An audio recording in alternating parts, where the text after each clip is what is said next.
राज ठाकरे महत्त्वाच्या शिबिरासाठी इगतपुरीमध्ये दाखल झाले। 3 दिवसांच्या शिबिरासाठी राज ठाकरे इगतपुरीत दाखल झाले।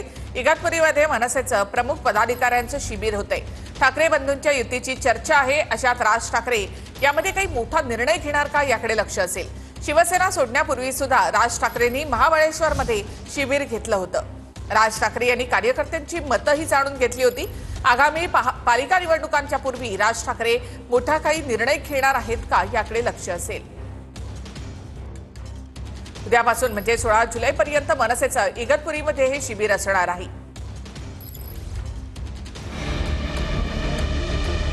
राज उद्धव यांच्या युतीची चर्चा सुरू असतानाच बाळा नांदगावकर यांनी भुवया उंचावणारं वक्तव्य केलंय।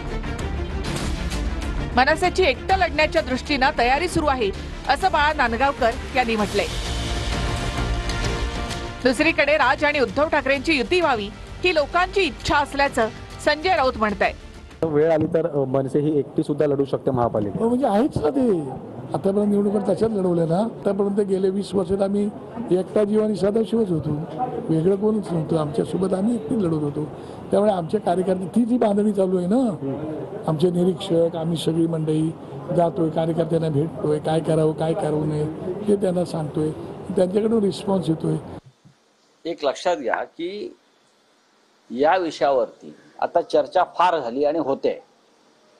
हे माननीय उद्धव ठाकरे माननीय राज ठाकरे एकत्र येतील का आणि पुढे काय करतील। मला वाटतं त्याला महानगरपालिका निवडणुका अजून जाहीर झालेल्या नाहीत आणि त्यानंतर तुम्ही हा प्रश्न विचारा। पण ठीक आहे, मी एवढंच म्हणतोय की लोकांची इच्छा आहे। मराठीच्या मुद्द्यावर राज आणि उद्धव ठाकरेंनी एकत्र मेळावा घेतला, पण या मेळाव्याच्या आधी युत्या आघाड्यांचा निर्णय निवडणुकीच्या वेळी होईल असं राज ठाकरेंनी स्पष्ट केलं होतं। इगतपुरीमध्ये राज ठाकरेंच्या उपस्थितीमध्ये मनसेचं शिबिर आहे। या शिबिरामध्ये उद्धव ठाकरेंसोबतच्या युतीवर चर्चा होण्याची शक्यता आहे।